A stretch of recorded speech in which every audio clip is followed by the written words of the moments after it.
The world is connected, economically, socially and technically.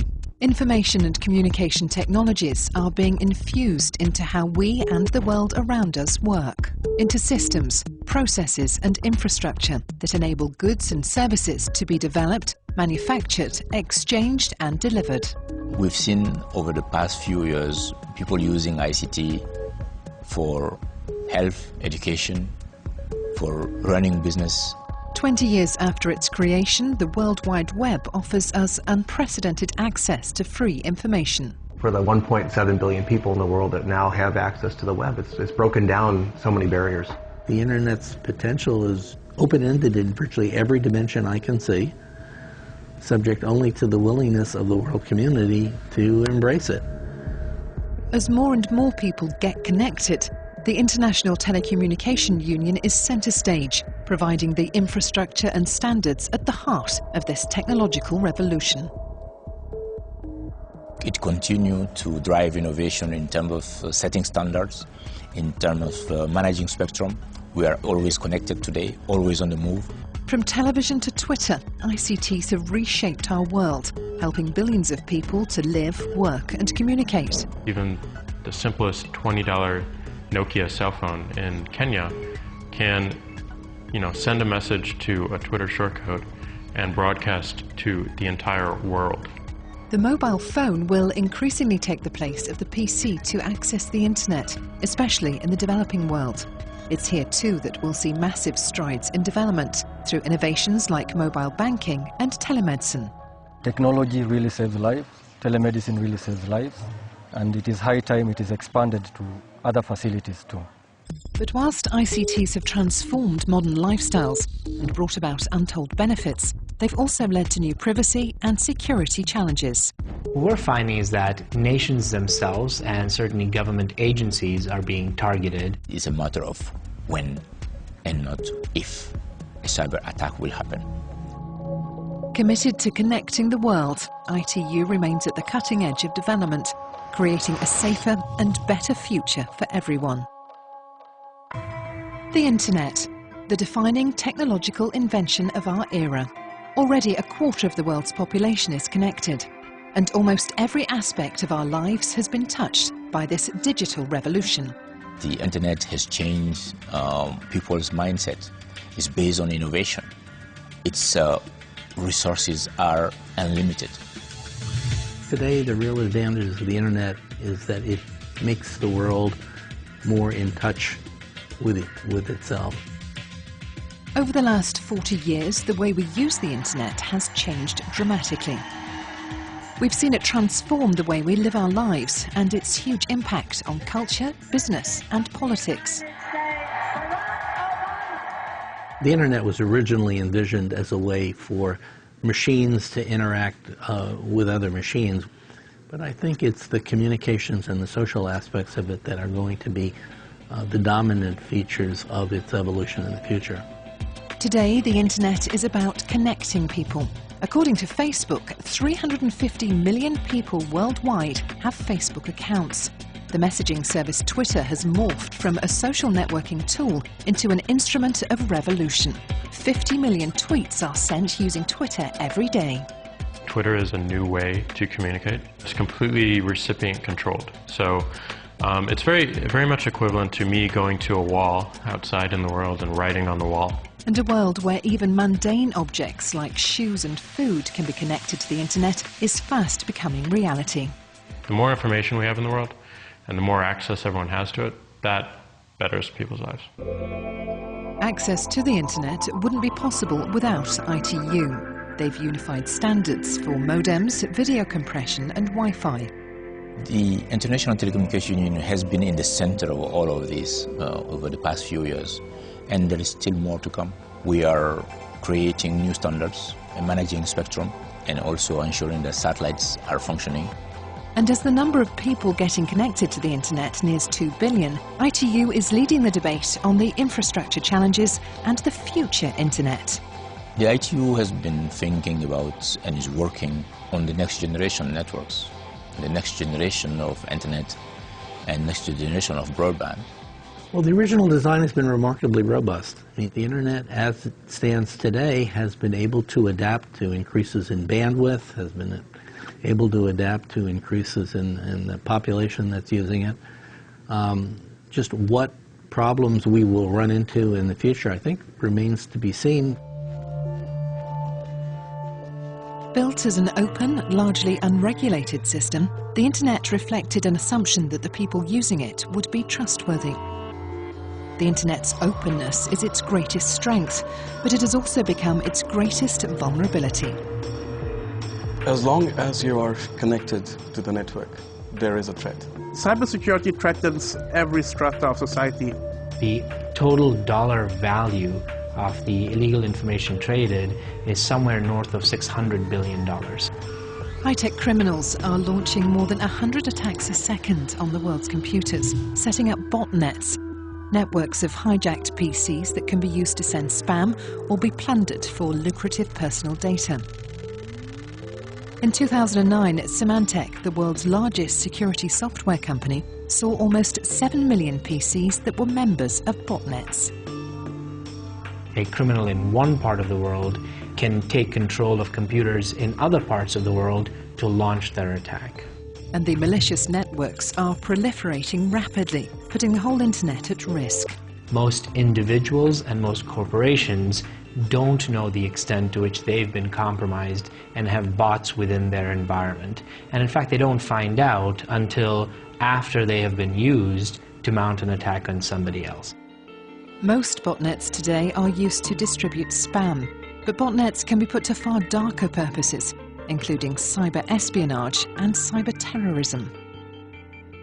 We have seen increasing evidence of terrorists trying to equip themselves with IT skills. No longer are they just financially motivated, they are sometimes politically motivated to cause mayhem and chaos. We've seen cases of Estonia. We've seen numerous botnets over the past few years that led us to the point to say that there is a potential of a cyber war. One of ITU's fundamental roles is to build confidence and security into information and communication technologies. ITU standards identify cyber threats to mitigate risk, enabling us to talk and trade securely. This is a global problem. It can only be addressed at a global level. We need to avoid cyber wars. In response to this, ITU came up with a coordinated global action plan and launched the Global Cybersecurity Agenda. The operating arm of this framework is Impact, the foremost cyber threat resource centre in the world. We are a coalition to act as a platform for governments to interact, but in addition to that, to also bring in the different stakeholders that can assist governments of the world to secure this network. We created a collaboration platform. We encourage most countries to nominate their cybersecurity experts, the law enforcement agencies, the regulatory authorities, and the whole idea was to create an ecosystem of empowered individuals who could actually do something in case of a problem. It allows us to share the intelligence that we are individually gathering and therefore have a more informed point of view around what's happening in the threat landscape. 10 years ago, the Internet revolution was powered by dial-up. Today, it's fueled by an explosive growth in high-speed networks and bandwidth, and a proliferation of new devices that make everything portable. That everything includes your identity, your location, and your ability to transmit and receive information instantaneously, from your friends or the world to your mobile phone. Well, the interesting thing about the mobile phone is really the transition not to a mobile phone but mobile computer. Consumers want their mobile phones to be their Swiss Army knife of information. China is the world's largest mobile communications market. There are nearly 800 million mobile phone users, and by 2011, 100 million people there will be using mobile phones to access the Internet. They're using mobile phones as a smart terminal, as a computer, as a combination of a gaming device, music, movie players. China Mobile has 25,000 developers designing application software or apps for smartphones. So one of the very successful area that we have done is to use the multimedia messaging, or MMS, to be a medium with which to deliver a newspaper. Today, that newspaper is delivered for more than 50 million a day, having the highest number of subscribers of any newspaper in China and perhaps any newspaper in the world. And as the total number of apps downloaded reaches 4 billion, the mobile phone has become more than just a communication device, more like a remote control for your life. There's always been this dream of having the mobile wallet and everything on this one simple device, and I think it's nearly here. In San Francisco, app developers Square are bringing that dream one step closer to reality. The idea behind Square is to allow anyone to start accepting payments. And in the US, the majority of the citizens have moved to paying with plastic cards, prepaid cards, credit cards. Would you like a cappuccino? So Square allows someone to very simply take one of those plastic payments. Be $3 for you, sir. Our business benefits in that we're able to take transactions where people normally wouldn't have cash in their pocket. All right, looks like you've been here before. All of our transactions at this moment are pretty small. It's just a cup of coffee here and there that matches. And so the fees and charges and startup cost of having to get a credit card terminal in here doesn't make sense for what we're doing right now. Square provides that for us. The important thing to consider in adopting any technology is it has to be tailored to the particular usage of the culture. So, for instance, Square would not work in some place like Kenya, which is doing a lot of mobile payments through SMS. There's not a lot of credit cards. Kenya, a new frontier in the digital revolution. All across the country, the majority of people live in rural areas, far beyond the reach of even the most modest type of modern technology. The gulf in facilities between research hospitals in central Nairobi and the handful of clinics in the rest of the country is vast. But according to the ITU, it need not be unbridgeable. We know that we will never have enough health practitioners to access all the people who need it. And therefore, having access through technology and e-health will enable tremendous opportunities. In rural Kenya, telemedicine allows less experienced doctors to liaise with specialist consultants many hundreds of miles away. Making a real difference to what these clinics can offer doesn't require large amounts of money. Just one computer, a scanner and a digital camera can transform a hospital. They are very far from Nairobi and they don't know what type of fracture or what to do with the fracture. So after the X-ray, they scan it, they send it to us, we consult, we give them an answer on what they should do, either to fix it locally and how to fix it or to refer. ITU is keen not to impose technology on a country, but instead listen to individual needs and tailor solutions accordingly. Here, the biggest need is broadband, which would allow doctors to diagnose patients hundreds of miles away using video conferencing. The ITU standard H.264 allows this to happen and has recently earned the ITU an Emmy Award. The scheme can work more effectively if we have got connectivity in terms of fiber optic cables within the region. And I think we have only one hospital in Kenya, Nairobi Hospital, which has got fiber optic connection, where you can see everything, even in theatre, in laboratory, as you watch the screen. ITU believe just like transport, energy and water, broadband is a vital part of national infrastructure and have launched the Build on Broadband initiative to bring benefits right across society, to deliver essential services such as e-health, e-education and e-commerce. This is why broadband has become so important. We need to ensure that connectivity is giving people the right opportunity to access information, create information, use information and share information to meet the Millennium Development Goals. And once connected, ITU is ensuring the web is accessible to all through establishing outreach programs and promoting access for minority users. We need to make sure the web is more accessible to people with low reading skills. We need to make sure the web is more accessible to people who speak languages, who are literate, but speak languages that are not now well represented on the web or can't be represented because of the fonts and the other kinds of more technical impediments. We also need to look at make sure the web is accessible for people with disabilities. But as more and more people get connected, the increased use of information and communication technologies can undoubtedly contribute to greenhouse gas emissions and global warming. ITU believe that as well as being part of the problem, ICTs can be part of the solution, having a critical role to play in combating climate change within the ICT sector and beyond. The ICT sector is playing a key role in ensuring that we stop the effects of climate change, that we monitor it and we save lives. ITU has a critical role in raising awareness and promoting the development of more environmentally friendly devices, applications and networks. The sector can have a very big impact in giving alternatives to some high energy consuming industries.